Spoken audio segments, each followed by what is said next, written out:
Bonjour à tous, c'est Petit Seb et bienvenue dans ce nouveau tuto consacré à Word 2016.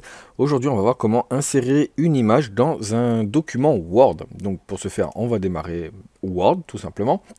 Donc pour insérer une image, on va aller dans la rubrique qui est Insertion, qui est ici. Et donc là, on va voir plusieurs possibilités. Donc soit on a une image qui est à partir d'un fichier qui est sur notre ordinateur. Donc quand je dis image, c'est tout ce qui va être format image, hein, donc y compris vos photos par exemple. Je vais pouvoir choisir une image qui est en ligne et après on verra qu'on peut même faire une capture. Tout ce qui va être forme smart art et graphique, je réserve ça pour un autre tuto. Donc on va commencer déjà par une image qui est sur notre ordinateur. Donc on clique. Ici nous avons l'explorateur de fichiers Windows. Et puis tout simplement on va chercher l'image là où elle est enregistrée. Donc moi par exemple je vais prendre celui-ci. Voilà. Et du coup, j'ai l'image qui apparaît sur mon écran. Donc bien évidemment, je peux la redimensionner. Je peux sélectionner sa présentation par rapport à du texte, hein, qu'on verra dans un prochain tuto. Mais ce n'est pas la seule façon de faire. Donc je fais un petit CTRL Z histoire de revenir en arrière. Car l'avantage avec Word avec Word tout court, hein, c'est pas que la version 2016 qui veut ça, c'est que le glisser fonctionne aussi. Donc là j'ai été chercher une miniature YouTube que vous avez eu la semaine dernière avec le correcteur grammaire et orthographique. Je clique avec le bouton gauche et je maintiens appuyé et je me décale sur ma feuille blanche. Et j'ai mon image qui arrive directement sur ma page. Donc comme on peut le voir là, j'ai les 4 flèches qui vont en haut, en bas, à gauche et à droite. Je clique dessus et je retrouve ma mise en page pour pouvoir l'incorporer correctement. On va refaire le petit CTRL Z. Vous voulez prendre une image qui est sur Internet. Quand je dis sur Internet, c'est sur n'importe quel site, par exemple. Pas tout à fait. Ça va fonctionner, donc là, une image en ligne, sur les recherches Bing, donc qui est le moteur de recherche de Microsoft, ou alors sur votre OneDrive. Donc moi, je ne vais pas cliquer dessus, vu que je ne suis pas connecté à mon OneDrive. Puis de toute façon, il n'y a rien d'intéressant dessus.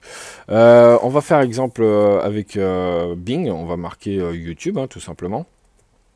Et il va aller sur Internet pour nous chercher les images qui correspondent à aux mots-clés qu'on a rentrés. Donc après, il n'y a plus qu'à défiler, puis voir ce qui nous intéresse. Donc on va prendre, admettons, celui-ci. On va faire insérer. Et j'ai l'image qui arrive. Donc celle-ci est soumise à une licence.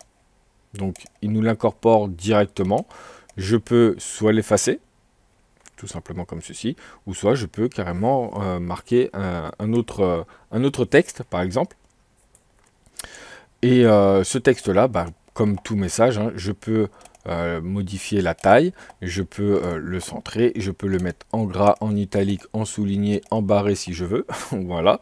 Bon, là, il n'y a pas grand-chose à voir, hein, mais bon, c'est pour vous montrer qu'on peut vraiment personnaliser à souhait, ou alors tout simplement le laisser vide. Pour après taper la suite du texte, on se décale juste en bas, on voit il y a le curseur qui s'affiche, hop, donc là, il a sélectionné toute l'image, et voilà. Et du coup, j'ai mon curseur qui clignote. Donc là, j'ai plus qu'à faire entrer et taper la suite de mon texte. Bon, généralement, le texte est déjà marqué et après, on met les images qu'on souhaite. Encore une fois, je vais refaire mon petit CTRL Z. Voilà, pour revenir en arrière, effacer tout ce que j'ai fait. Voilà, on se retrouve ici. Dans certains cas, on n'a pas l'image, on sait où elle est, mais admettons un message d'erreur qui aurait pu apparaître sur Windows par exemple. On veut faire l'outil capture qui va permettre de vous capturer ce qui se passe sur votre écran. Donc là, si je fais insertion outil capture, petite correction pour bien vous montrer.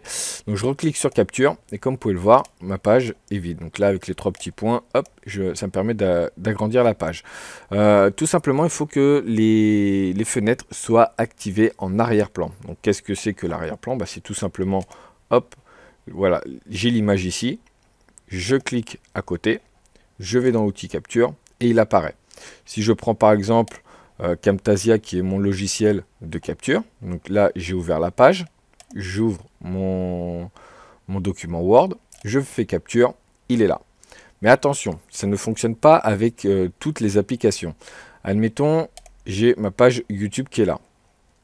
Je retourne dans mon document Word, je fais outil capture, mais je n'ai pas ma page YouTube. Du moins, Edge n'est pas pris en compte. Si je vais, admettons, dans mon courrier, donc là je suis bien dans l'élément envoyé, comme ça vous pouvez pas voir mes mails.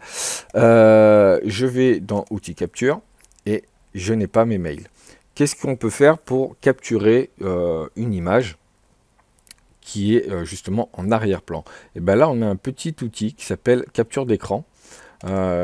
Et il va prendre en arrière-plan la dernière fenêtre. Donc comme vous pouvez le voir, la dernière fenêtre que j'ai ouverte, c'était ma messagerie, mais on voit très bien aussi, derrière, j'ai ma page internet, Edge, qui est ici. Donc là, toute la page est devenue blanchâtre, c'est tout simplement c'est la zone de sélection. Donc avec mon curseur en forme de croix, je vais, admettons, prendre cette partie-là, voilà. Je clique avec le bouton gauche et je maintiens appuyé. Je sélectionne toute la zone qui m'intéresse et dès que je vais lâcher, elle apparaît directement sur mon document Word. Donc là, après, il y a encore d'autres mises en forme. On verra ça par la suite. Et je veux faire, admettons, une capture de ma page Internet. Et bien, tout simplement, j'ouvre ma page Internet. Sans la rabaisser, je vais cliquer sur l'onglet de Word. Donc là, on va se mettre à la ligne pour éviter les problèmes d'incorporation. Je retourne dans Insertion, Capture et l'outil Capture d'écran. Et donc là, il se remet voilà, en position donc sur la page, la dernière qui est celle qui est ouverte juste derrière Word. Elle est blanchâtre, ça veut dire que je peux sélectionner la zone que je veux. Et puis bah, du coup, on va prendre celui-ci. Hop là. Je sélectionne ma zone et le voici sur mon document Word. Donc l'intérêt de pouvoir incorporer des images, des photos dans un document Word, tout simplement c'est, on va partir, moi ça m'est arrivé une fois qu'on m'a posé la question, suite à un sinistre dans une habitation, il fallait envoyer des photos à l'assureur. Donc au lieu d'envoyer un paquet de photos une par une en format JPEG, qui peut vite être lourd, et ben on a incorporé d'ailleurs ce que je vais faire, hop, je vais reprendre, histoire de montrer plusieurs façons de faire, hop. Il me l'a mis en deuxième page, voilà, je pouvais toujours attendre. Donc là j'ai mes photos, admettons que je vais envoyer à mon assureur, et ben, tout simplement, comme je vous ai montré dans la vidéo pour enregistrer les fichiers, on fait enregistrer sous, donc là on choisit, on va faire parcourir, histoire, bon là il me le met dans document, on s'en fiche, et bien on va pouvoir l'enregistrer en PDF, voilà. Et du coup, j'aurai envoyé toutes mes photos au format PDF à l'assurance pour déclarer le sinistre. Donc je vais faire annuler, bien évidemment, on ne va pas enregistrer. Donc voilà comment insérer une photo, une image sur Word 2016. Et la prochaine fois, donc la vidéo qui va suivre demain, je vous montrerai comment on peut mettre en forme et surtout par rapport à du texte. Voilà, j'espère que cette petite vidéo bien courte vous aura intéressé. N'hésitez pas à la commenter en dessous. Pour ceux qui ont des questions, n'hésitez pas, il y a mon adresse mail, lestutos@gmail.com. Je vous souhaite une bonne journée et à plus tard. Ciao, ciao, bye bye.